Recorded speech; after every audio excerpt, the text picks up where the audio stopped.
What is going on, Clippers fans? Welcome to episode, what is this, 119 of Clips and Dip. Just two of us today.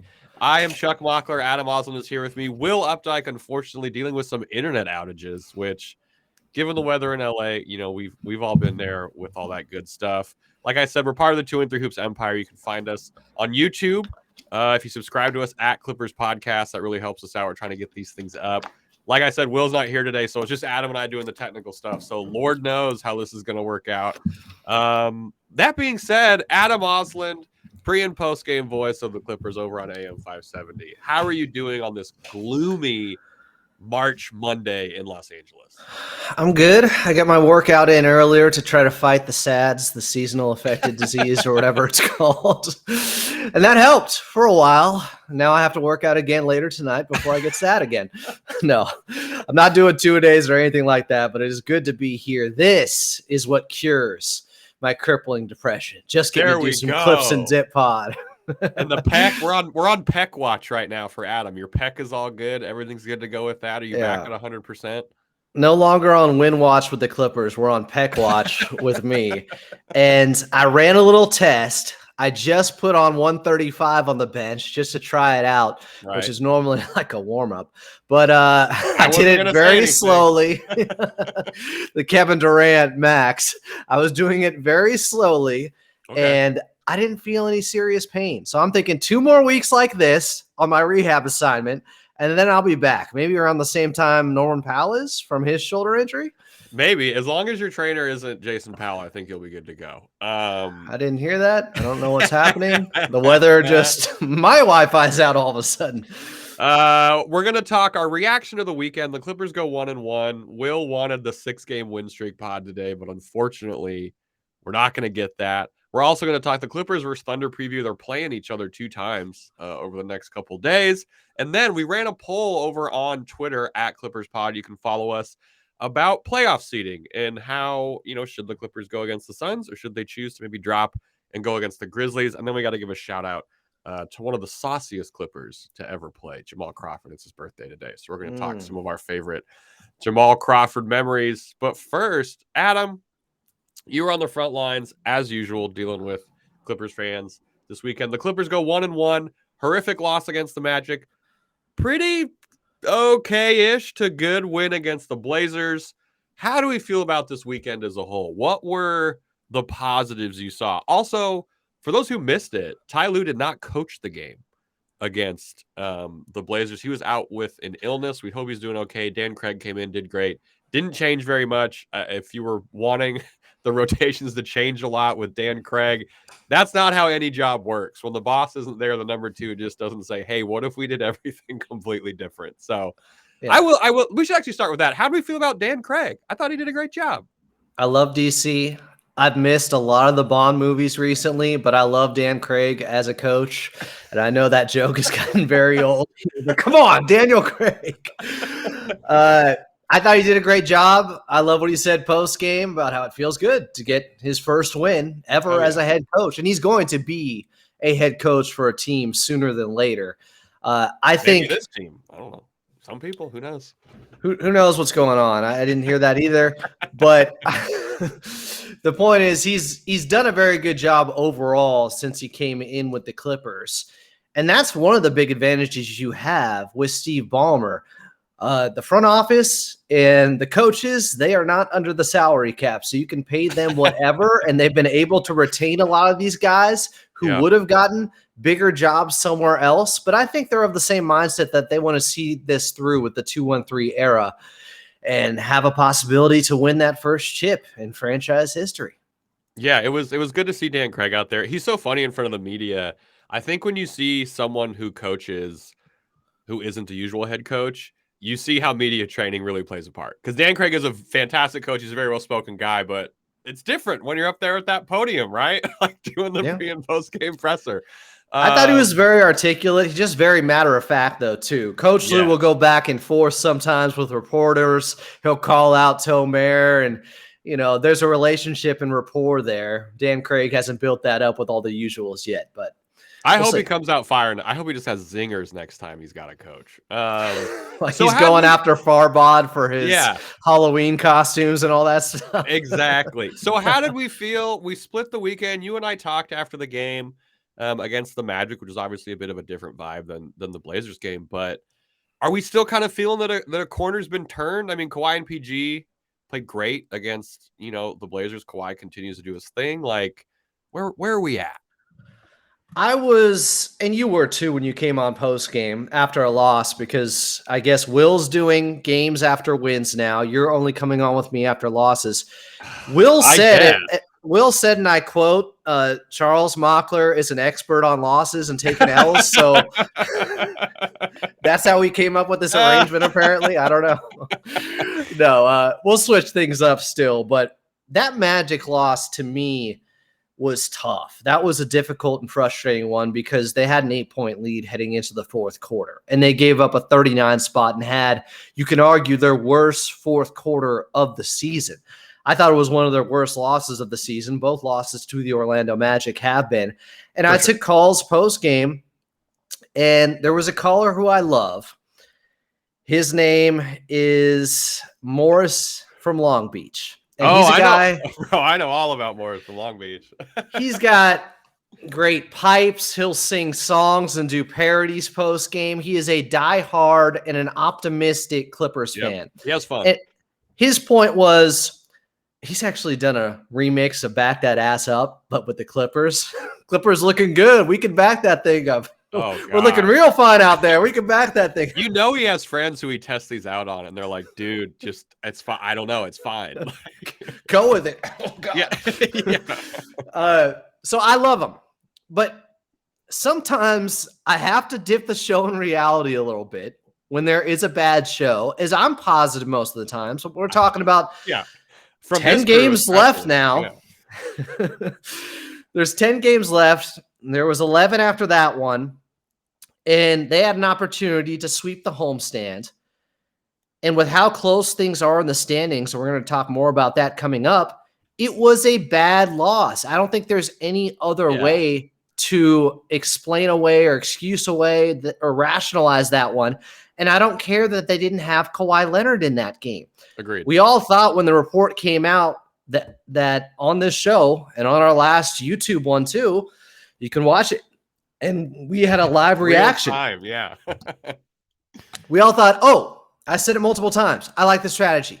You play Kawhi against the better team, against the Western Conference opponent in the Portland Trail Blazers, because you still have a great chance to beat the Orlando Magic, and there are no excuses if you don't, given who's out there.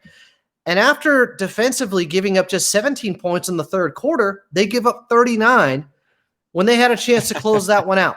Yep. And the caller in Morris said, well, these guys are professionals and the Clippers are missing Kawhi Leonard. And I kind of said, well, okay, so they have professionals and they have one of the deepest teams in the league that you would hope would be able to overcome the loss of Kawhi Leonard too. If you want to say Orlando has professionals, well, the Clippers also have professionals that are ready to go, the Stay Ready Clippers. And we've talked about how deep they are coming into this season.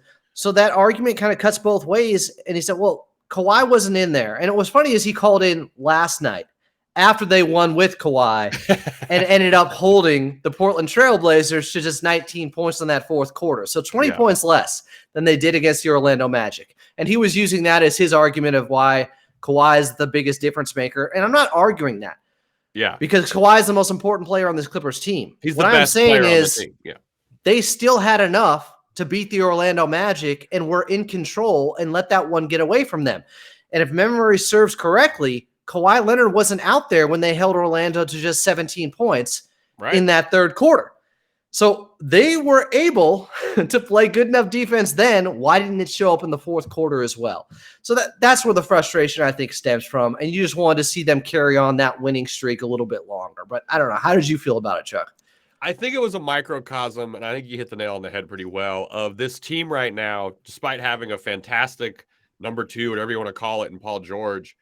When Kawhi's out there, a lot of it, the offense seems to be sometimes, all right, Kawhi, like go continue to be a top 3 two-way player in the league, which he's great at doing. But when he's out, it feels like everything's a little listless, and there's just not, I don't want to take down Kawhi's, contributions as like a go get a bucket guy, but sometimes on offense without Kawhi, this team is kind of looking around like, where is this guy who can go get us a bucket? And I felt that showed against the Magic team a little bit. But I mean, we split the weekend. It would have been nice to have the 6-game winning streak, but there's a bigger conversation though there. Something upon which you just touched upon, because Law Murray came out with that article which center around the fact that the Clippers have not been playing very good basketball at all since when Kawhi Leonard has been out this season, as opposed to the last couple of years. Obviously didn't play at all last season. And the first 2 years with Coach Lue, when Kawhi was out, and this includes the playoffs, this includes the play-in, they were only 5 games under 500, which is pretty damn good. But this season, over their last 17 games without Kawhi, they've only won 3 of them. And the last game they won without Kawhi Leonard was on December 26th. That's a little bit alarming, because it's something I also have been talking about more indirectly. Like, wow, Kawhi has been on this crazy run. And at one point, the Clippers were still just 12-9 since he went on this run in January.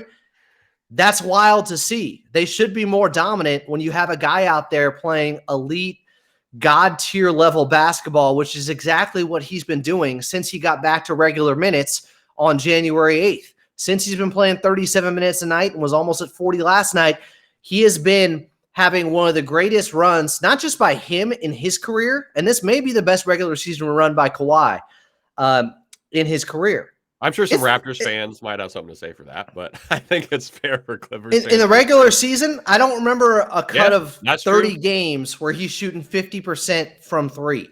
I don't remember him ever doing that. It may have happened with San Antonio that season. He shot, I want to say 45% around there from the outside. But this is special what they're getting out of Kawhi.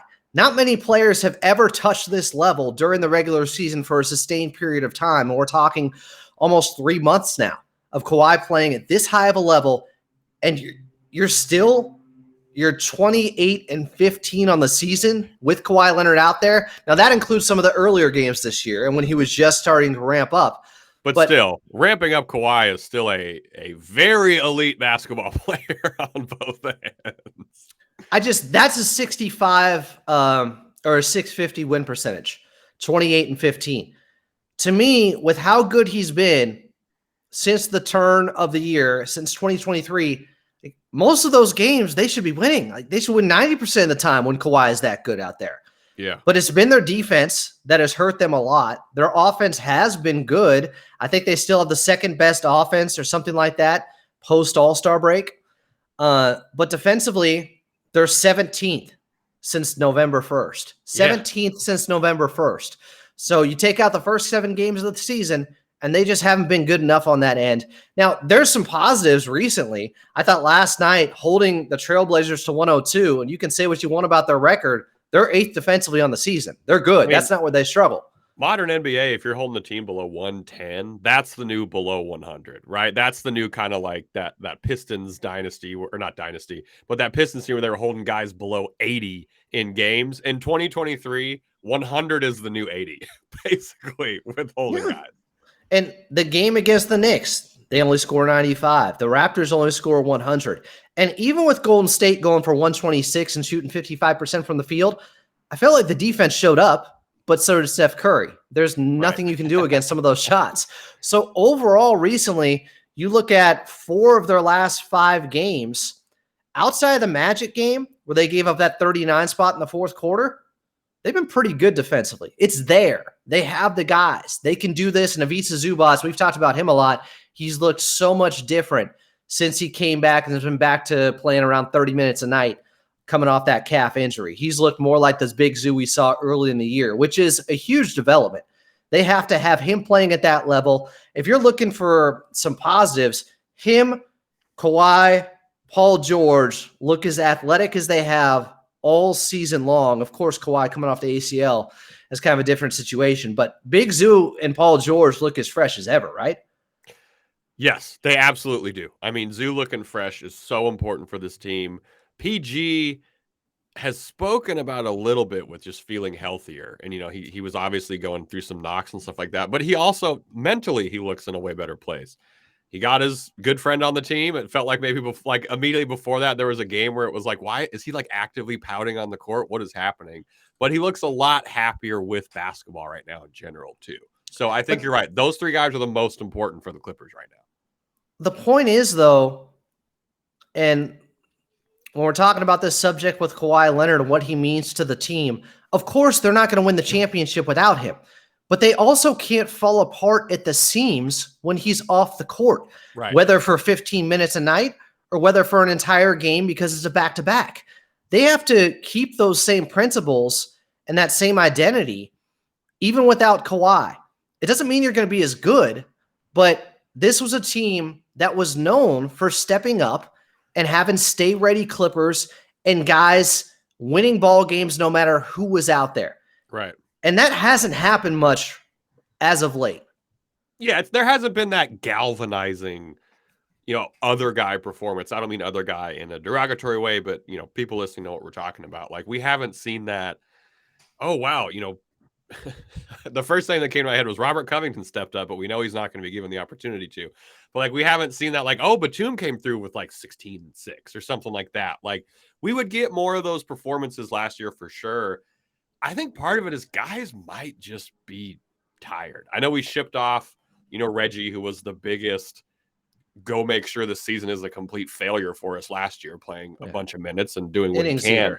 Yeah, an innings eater. But now we basically have a whole new team for like a lot of the big reserves, and I feel like I've talked about him the last couple of episodes, but I cannot get enough of how good Eric Gordon's been for this team. He's come the closest to like just being that guy who's going to be not one of the main guys who's like, oh, damn, okay, so even if Eric Gordon's out there, hey, we still got a chance, like even without Kawhi and stuff like that. So I think he's starting to build that, and I'm hoping some other guys can get on the same train.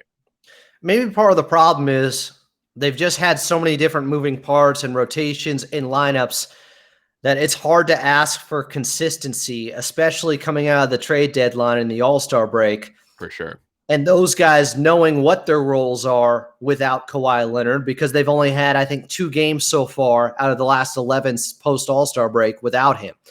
So there is an adjustment period. Granted, they don't have time for that. There's 10 games left. Yeah. I'm just looking for reasons that this could be happening, but it's a bigger thing than just, recent history with the Clippers. We're going back to December 26th, the last time they won a ball game without Kawhi Leonard. So it's kind of been a running thread and a storyline throughout most of this season. Some of that magic from years past just doesn't seem to be there as much. Now, the pieces are still there. They still have enough talent to overcome some of the deficiencies we've seen all season. Like, they've turned a corner, I think, in terms of not turning the basketball over nearly as much. A bit of a rough patch there for a while, but well, I think in 3 of their last 4 games now, they had 10 or less. Yeah. The game against the Magic, they had 15, but I think the 2 games before that, they combined for just 15 total. They're coming out of the All-Star break, though. You're right. It was 17 a game during that losing streak. But I'm saying the defensive personnel to be a good defense is certainly out there. Mm-hmm. They can turn it around. Unlike some teams that just don't have the guys, they don't have the players to do it. The Clippers do. They just got to build up consistency and find themselves during this last stretch of games. Yeah, I tweeted out. I was like, because Norm's going to be out for who really knows, like at least seemingly this Thunder mini series. And I just kind of tweeted out from the Clippers pod account, like, ooh, like this is rough. And someone was like, don't worry about it. When he comes back, there'll be time to figure out some new lineups and things like that. And I'm like, dude, there's maybe, right? Like there's going to be 8 games at most, there's going to be 8 games left of a full roster for the Clippers. Right? Yeah. We got 10 left. He's not playing against the Thunder. There's not a lot of time.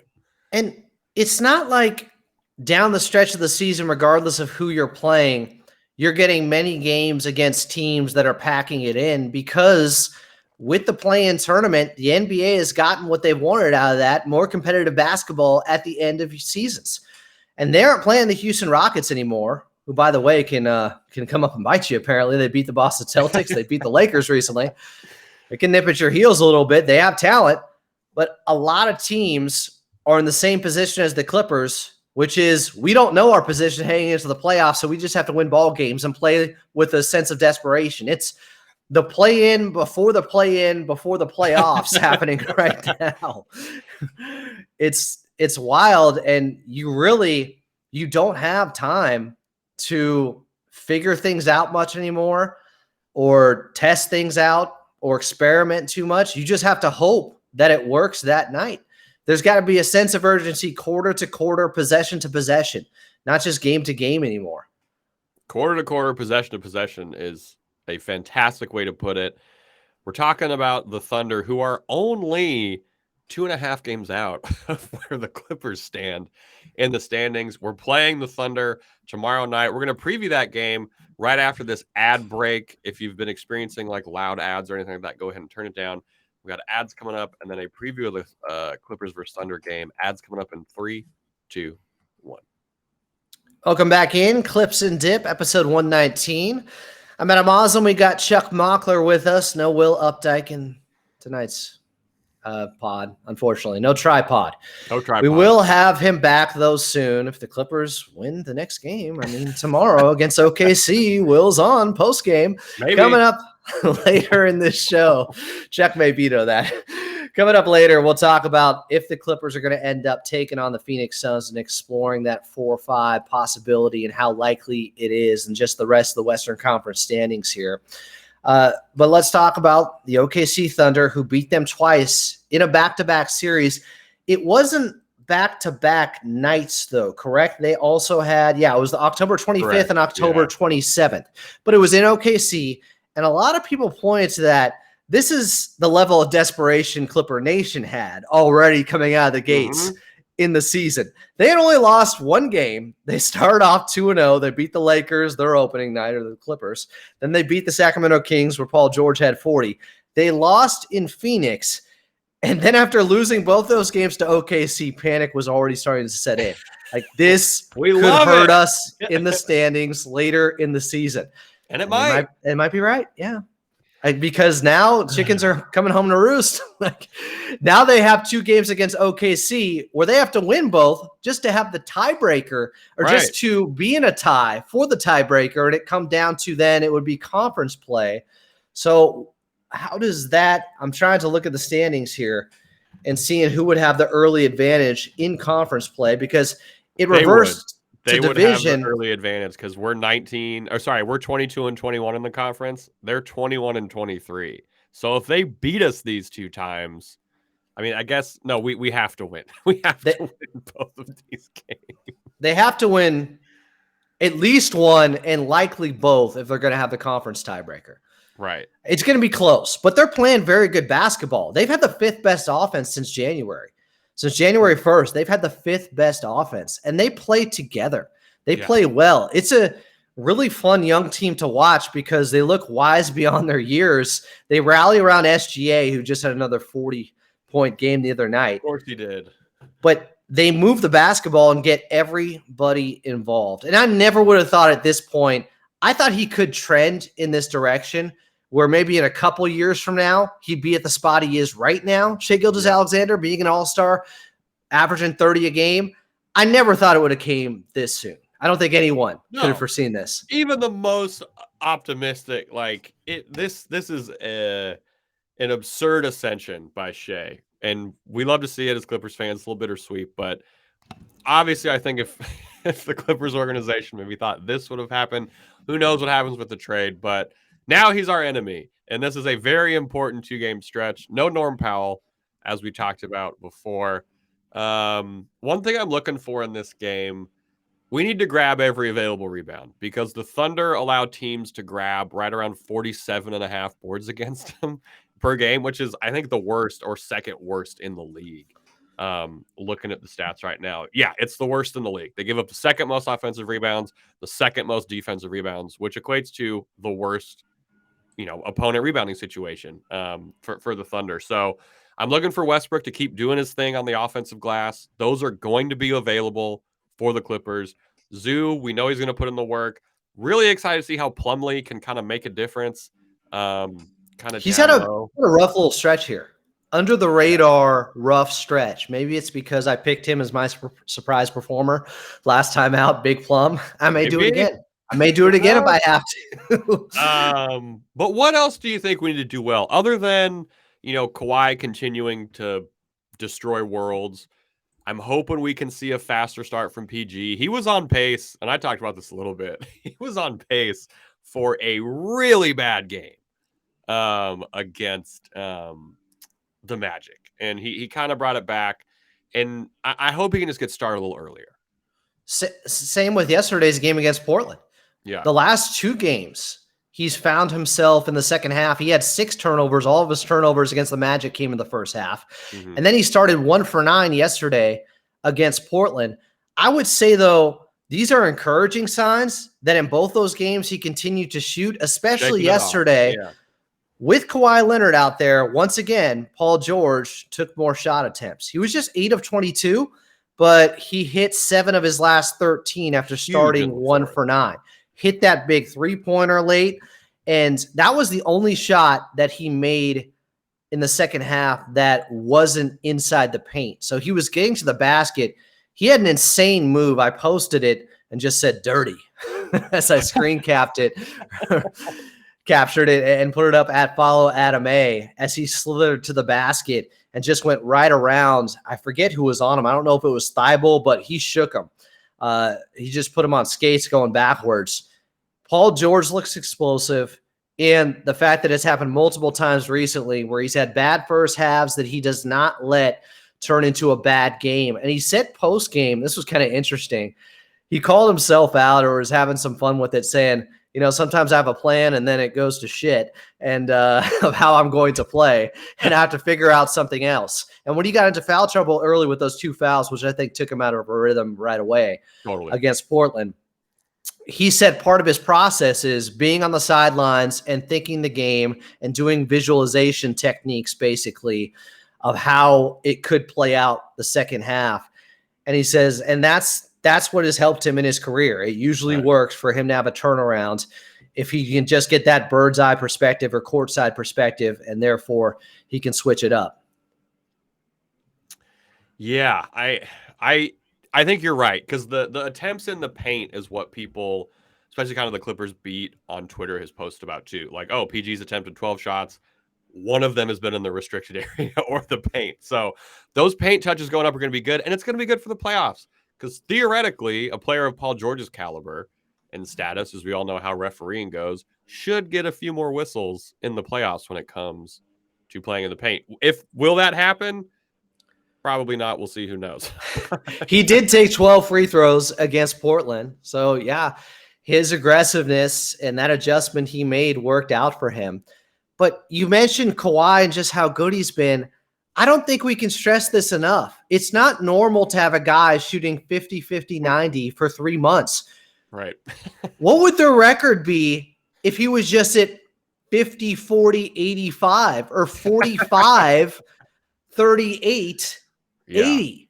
Like, you can't expect Kawhi. I said this last night. I said this is kind of an uncomfortable truth, Clipper Nation, but it's not going to last. He's not going to shoot 50% from 3 the rest of the year. In the playoffs, as good as he is, if you're shooting 40% consistently from the outside with the way teams game plan for you in a 7-game series, that's great. Because that last playoff run, I think he was at 57% from the field because he shot, 65% against the Dallas Mavericks in those 7 games. But he was still, I want to say, around 38% from 3. Right. So it's not going to continue. This stuff isn't repeatable forever. Take advantage of it while it's happening, and I just feel like the Clippers haven't as much as they should have. That's what's concerning to me. Now, Paul George has come around. He's been very good the last 23 games now. He's been getting an efficient 25 points out there, and I like the growth of him taking more attempts than Kawhi Leonard, and like you said earlier, him playing next to Russell Westbrook.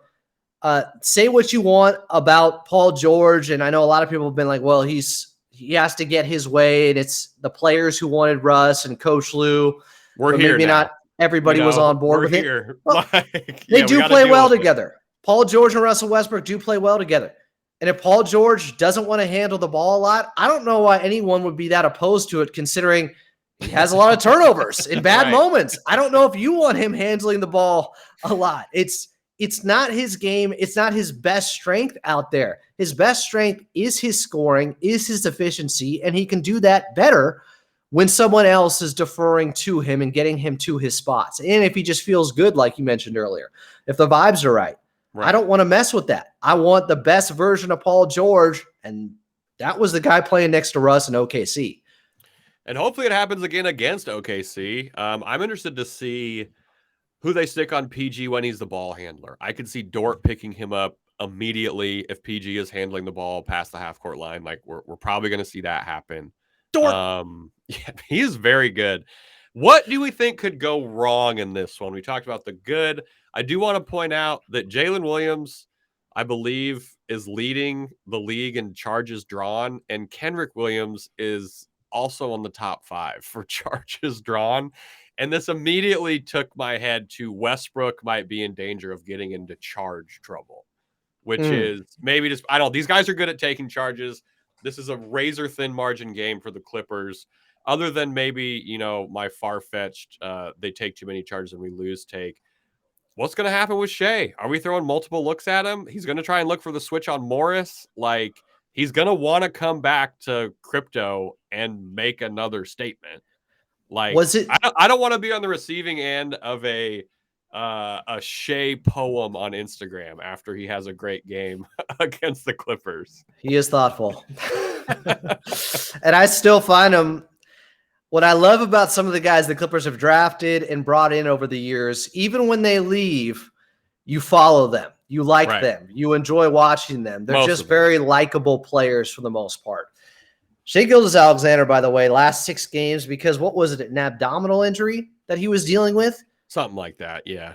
So his last 6 games, and I think he missed 4 of their last 10, because I'm looking at last 10 splits from him, and it only gives you 6 games from him, so I'm guessing he missed 4. When he's been playing, 35 points on 54% shooting, 56% from the outside. It's real. He had 40 points against Phoenix. They just beat Phoenix. Like, this Thunder team is not fucking around in any way. The tanking thing is out the window. This is now a team who should try and absolutely destroy us these next 2 games. I don't think that will happen because I think the Clippers are in their version of that mode. But, I mean, we're right there in the standings. We just talked about it. We're 2.5 games up on this team. Like, this is, when I looked at the schedule, and we had Law Murray on, and he talked about how, early in the season, a team like the Thunder is hard because they're still playing for stuff, so you're not getting the usual like late season kind of team. Well, we're at the late season now, and the Thunder are firmly in a play-in spot, and I guarantee you they want to try and make the playoffs and make some noise. And Shai has already hit a game winner against the Clippers. That was in OKC last season, but he isn't afraid of anyone. He's one of the few guys that I would say, because he got some experience in the bubble with OKC taking on the Rockets in that first round series, right? He got some experience, but he was still, it was him, and that was the CP3 team with OKC, right? Right. Yeah. You're right. I don't remember a lot from the bubble because I've blocked that portion of basketball. As we all should. Yeah. I mean, he averaged 17, 5, and 4 when he was in the bubble. But that wasn't lead dog. Alpha SGA is the number 1 option like he is today.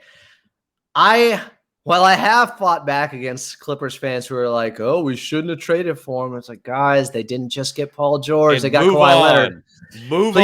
Please move on. Well, one of the arguments I would make is that let's see him win a first round series. Let's see him as the number 1 option win a first round series. Yeah. However, I would not want to be the team that goes up against SGA. I just think he has it. He's got some of that stupid clutch gene stuff that Skip the French call about. I don't know what. The French Canadian. yeah, exactly. In this case, He's scary. He's very confident. He had that step back game winner earlier this season. I forget who it was against. Just nasty on the near side baseline.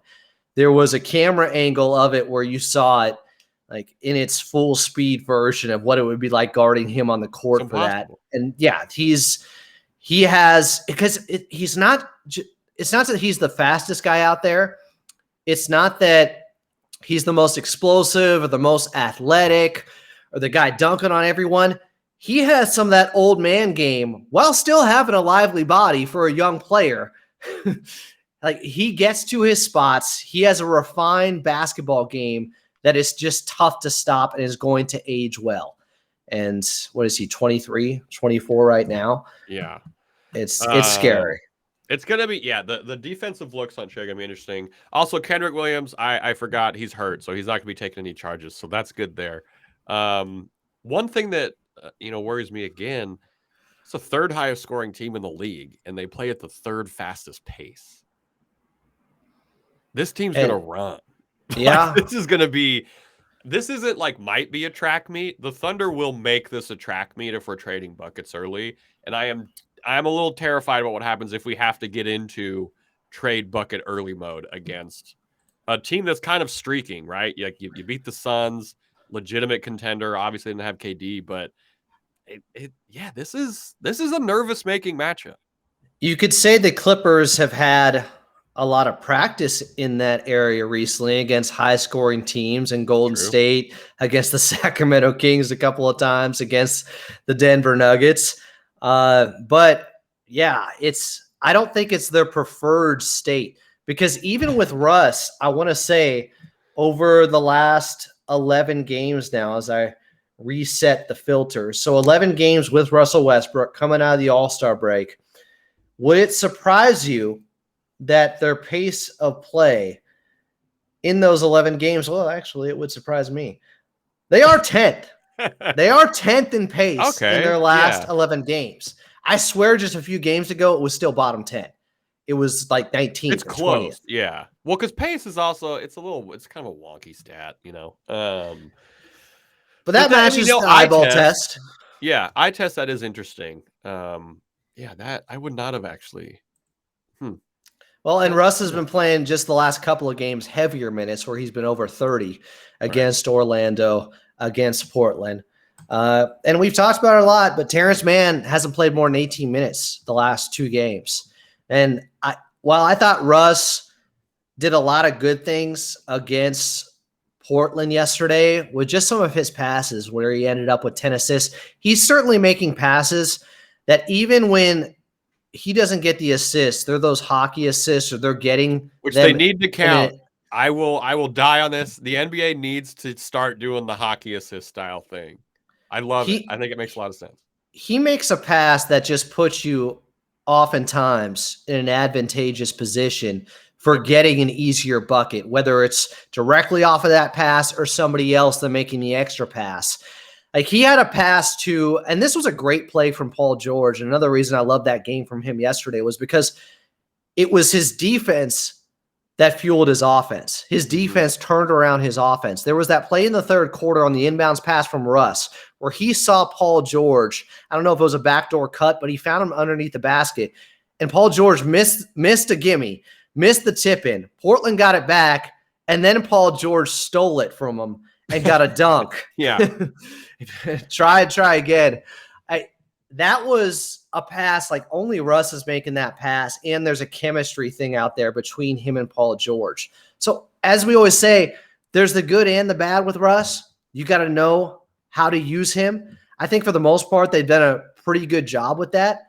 And him playing the entire fourth quarter made more sense to me against Portland because of some of those dimes that he was throwing to guys, and finding Ivica Zubac, which has been a really nice development early and often. And Big Zoo getting more involved offensively, please. We need that. And Russ has been a facilitator for him. He's put him in great spots. Justin Russo has pointed out something that's been great with Russ and Zoo, is that Russ is the best deliverer of the ball for Zoo on the team. Despite being only on the team for a handful of games, he gets Zoo the ball high. He bounces a little harder off the floor, so Zoo's not having to bend down. and he's getting it to him high. It's something to watch for if you've been, a little hard on Zoo's hands before, as some of us have been. But it looks good. The pass he had in the first half off of Kawhi feed to the interior to Russ on the right block, the defense then all came his way because Portland's terrible there, and Yusuf Nurkic can't guard anyone. And they're 27th or something like that in defense. It's got to be so frustrating if you're a Portland Trailblazer fan, and for years it's the same story. Hey, we're good on offense, still can't stop anyone, so our ceiling's pretty low. But the defense went his way, the double came, and he immediately found Ivica Zubac for a big throwdown. It was a quick, nice extra pass, and he has been intent on making the extra pass and getting more guys involved than him looking for his offense. For the most part, he's been awesome in that area. You can just see it's a different Russ than what we saw throughout most of this season with the Lakers. Yes, he feels wanted, which is a very big thing for a player like Russ.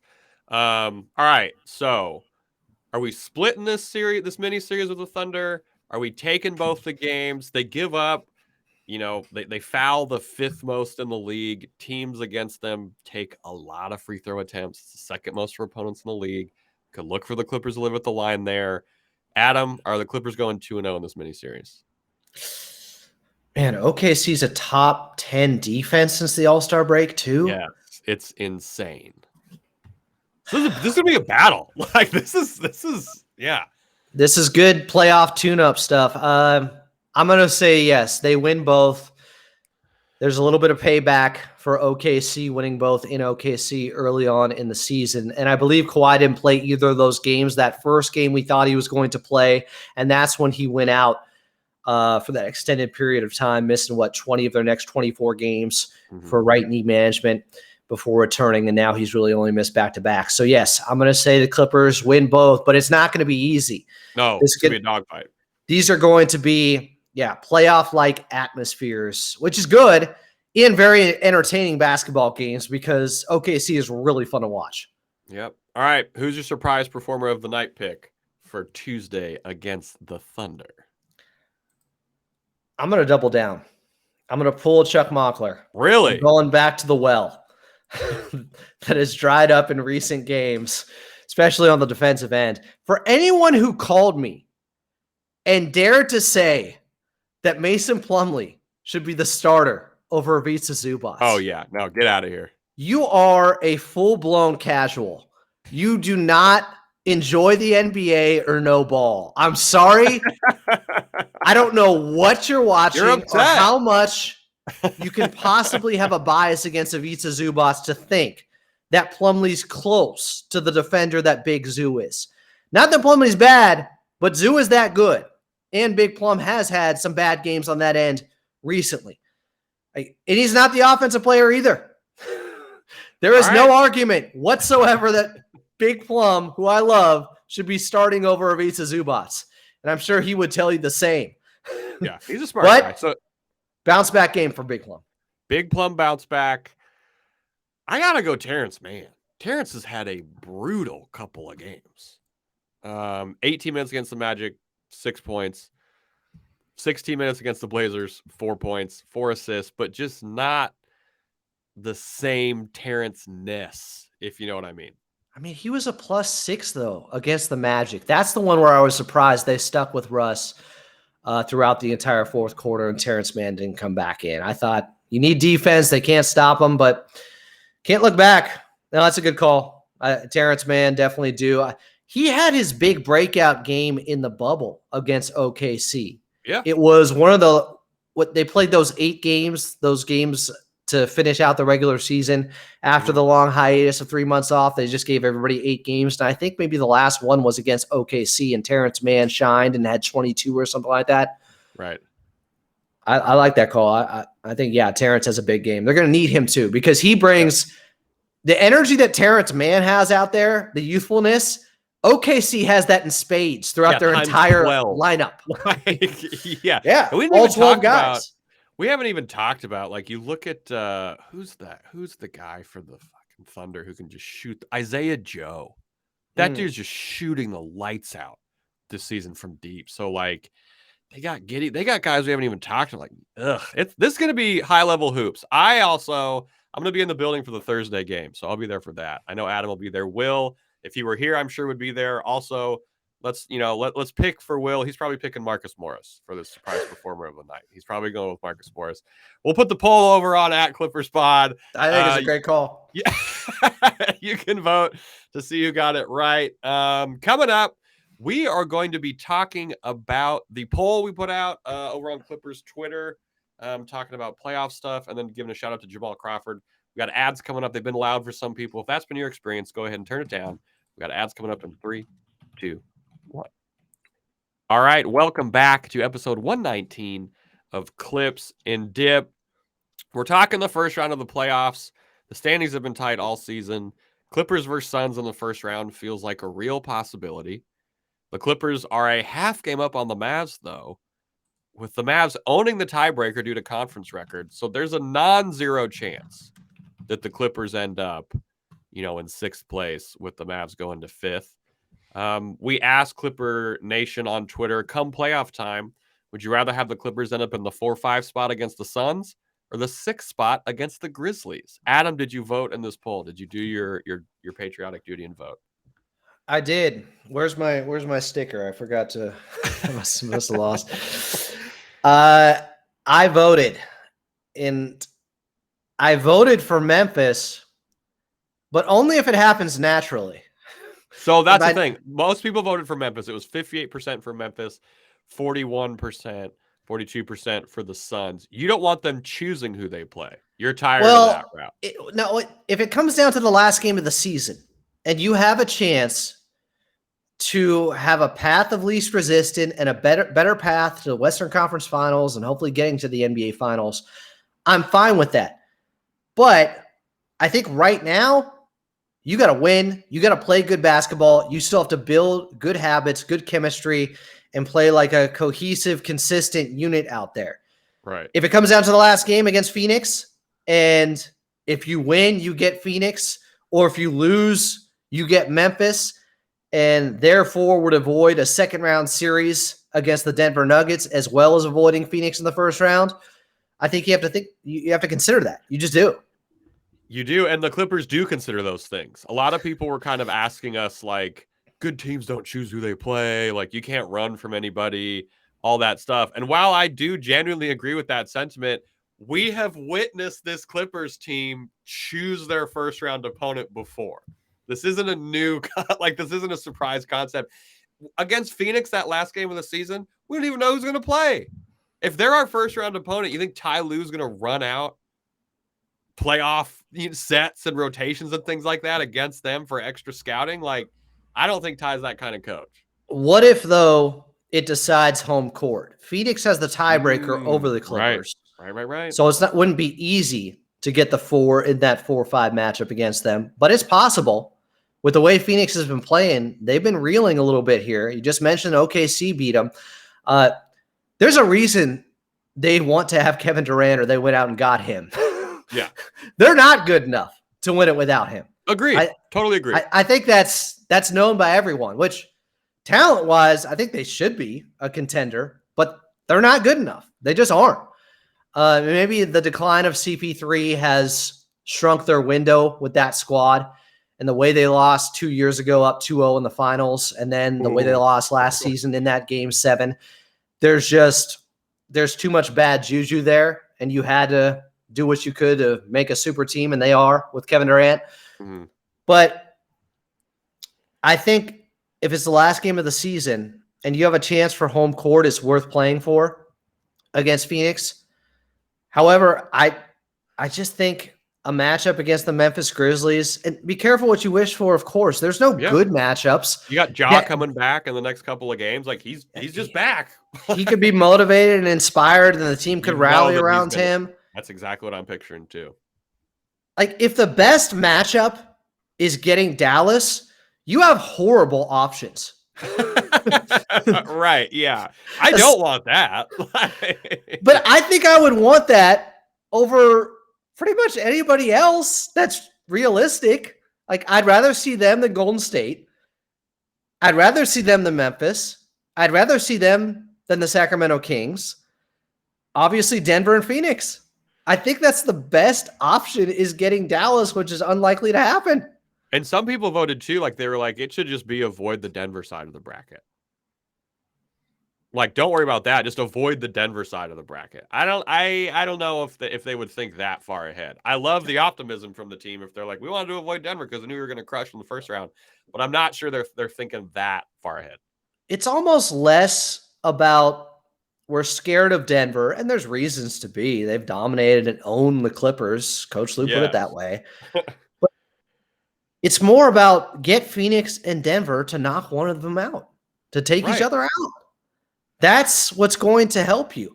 Now, if Phoenix doesn't get Kevin Durant back in time, now it's a different conversation.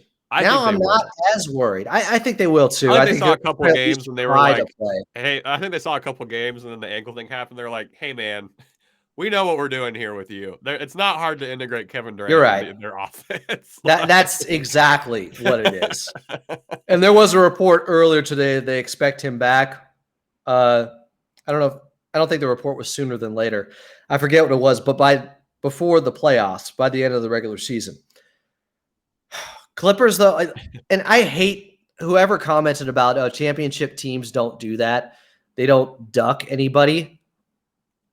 I don't have the definitive proof right now. The only team I can think that worked against when they chose their opponent and they were the best team in the league and they effed around and found out would be the 67-win Dallas Mavericks team from 2007. Okay. That actually they chose the Warriors over the Clippers. The Clippers, who were coming off going to the playoffs in 2006, had a chance to make it the next season. It was between them and Golden State. And I want to say Dallas tanked a game at the end of the year to get them Golden State in the first round. They thought it'd be more advantageous. And they lost in 6 games, I think it was. Yes, that was not advantageous, shockingly. It was one of the biggest. I think, how many times does an 8 seed beat a 1? I can only think of that and the Denver Nuggets beating Seattle. Yeah. And Mutombo on the floor. And that was a 5-game series. Baron Davis had that insane dunk in that series, too, against the Nuggets. Wasn't that on AK-47? Oh, he had... That was in the next round against the Jazz after they beat That's what it was. My bad. Dallas. Yeah. But yes, they probably should have beat the Jazz too. So I'm just guessing there has been a time where the eventual champion chose who they were going to play and it worked out just fine. And you don't have to go the machismo route and say champions never do this when it's happened before. They do it all the time. It's okay to take the easier path if you can. Works smarter, not harder. We need rest. And this would be different for me if the Clippers were heading into the playoffs. They're 15-3 in their last 18 games. They're just destroying teams. But we're starting fresh with a new point guard, right? We got a new point guard. We have a whole new role players for the most part. There's time to figure things out. They're gonna have to figure some things out in the playoffs. So might as well do it in an environment that this team feels comfortable in. And I think if you're not in the play-in, you're getting 5 days off between the end of the regular season and the 7-game series opening round starting. Yeah. So obviously you can't mess around and fall into the play-in tournament. And that's what makes this also, there's so many unknowns that you can't plan out exactly where you're going to end up and who you want to play. Guys are too close right now, so they're kind of inhibiting any teams from being that strategic with it. I'm just saying if it comes down to the last game of the season and you have that option, you got to consider it. Yeah, and we're not saying tank the last 3 games. That would be crazy because then your process gets into an issue. But yeah, you're right. Let us know what you think over at Clippers Pod. We also just threw up the surprise performer of the night poll. I believe, let me see who's in the lead right now. Well, I'm voting for myself. I'm in the lead. Fantastic. What a day. Terrence Payne over Big Plum. To close this episode out, we got to give a happy birthday to Jamal Crawford, one of the sauciest Clippers of all time. He helped usher in the 6th Man of the Year revolution for the Clippers. I am a big Jamal Crawford fan. He's the godfather of Seattle basketball. He's helping keep, the passion for basketball in Seattle at an all-time high. It's one of the best cities for basketball, despite not having a pro team. He's got the crossover. He helps out with any local kid who's good. He's there for advice and things like that. Adam, what's one of your favorite Jamal Crawford moments? Could be with the Clippers, could be with anybody. They posted a montage today of all the self oops he's had over the years. It is a lot more than you think it is from a guy like Jamal Crawford. I think it was early on with New York, and I may have just found the highlight. It was, yes, it was. It was the behind the back crossover move on Kirk Heinrich. Yeah. When Jay Crossover was in New York and Heinrich was with the Chicago Bulls. Yep. I just never seen something like that outside of the And1 mixtape tour on an NBA court. That, and then with the Clippers, he had a big game winner in Utah on a three-pointer that he made. And the between the legs alley-oop to Blake Griffin. Oh, my God. During the Lob City era was one of the greatest passes I've seen. Was like, I'm seeing it in my head. That was the moment where if you didn't understand what Lob City was, it's perfectly. Didn't Blake not even know that was going to happen? I think they did an interview about it, and he was like, he just threw it up. And Blake went windmill with it. Yes. Dude, it was a game breaker. It was literally an NBA Street game breaker. Like, it made absolutely no sense. Shout out Jamal Crawford. I wish he would have made an All-Star game because he talks about how he has special moves that he saved for the All-Star game, that he would only break out for the All-Star game. And I don't believe athletes when they say things like that. I believe Jamal Crawford when he says he has special dribbles he didn't break out. And I'm sure there's some poor bastards at an LA Fitness or something who have to go, oh, is that Jamal Crawford? Oh, that's Jamal Crawford. He's just destroying that. Ankles were taken. I love his analysis on NBA TV and when he's been on TNT.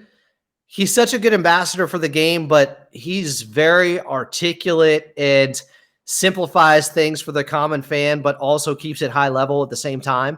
Yeah, I think he's special in that area. And I wish he was still playing. I wish there was a team when he had that. Hey, we don't got to get on that train. That was a couple years ago where people were like, how come Crawford isn't in the league anymore?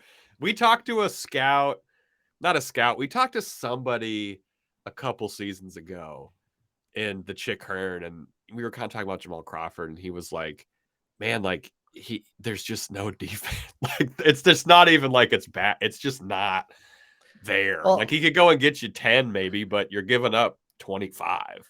And he doesn't fit on a good team because of that. And he doesn't fit on a bad team that's tanking because you'd rather just get young guys run out there. Right. Which is unfortunate. I hope he gets a job. I don't know. I hope he wants to coach or something because he is just a great teacher. You know, he knows the game so well that he can, like you said, it's high level, makes it accessible for everybody. Shout out Jamal Crawford. The game needs you, Jamal. Thank you for being part of the game. All right, I think that about wraps it up. We're gonna have some double dips for the listeners tomorrow and Thursday. Tripod coming out on Friday. We need those iTunes reviews. We really appreciate them. You can also subscribe to us on YouTube at Clippers Podcast on YouTube. This episode will probably be up there. We'll see how my editing skills go with Will out. Adam, nothing to edit. Yeah, that's right. Yeah, that's true. We actually nailed this totally. First try run through. No warm-ups. Adam, let's end on some more positivity. What do you have to say to these Clippers fans heading into this mini series against OKC? Other than make sure your blood pressure medicine is nearby. I want to believe that everything that has happened this season happened for a reason and has put them into this position where they do have games they have to win down the stretch so they avoid the play-in. And it makes them the best version of themselves, and they have this expedited learning process with new players in this condensed 10-game sample size left, as Coach Lou liked those 10-game sample sizes. Yes, he does. and they become the Clippers that we thought we were going to get all season long at just the right time. Because nothing's guaranteed if you peak earlier in the season, if you're playing really good ball, even going into the playoffs. Nothing's guaranteed that you're going to be the best team or the hottest team gets in and wins like it is in baseball. It's not like that in the NBA. Yeah. But this Clippers team is in a position now where they have to win, like a lot of teams are at the end of the season, just to make sure They're in the postseason and not in the play-in tournament. So I want to believe that. I want to Mulder with it from X-Files. Want to believe that this is going to work out in their favor in the end. And I mentioned Kawhi Leonard can't stay on this heater forever, and that's a fact. But he's given the rest of the guys enough time to find their own rhythm to where they can pick him up by the time he does start to cool off a little bit. It's going to happen. It is. Either he becomes the greatest player of all time over the next 3 months, yes, or there is some regression to the mean. One of those two things is going to happen. That is true. He is Adam. I want to believe Osland. He will be with you pre and post game for the Clippers tomorrow and Thursday over at AM 570. I am Chuck Mockler. Will Updike sends his regards, and we will talk to y'all tomorrow and as a tripod on Friday.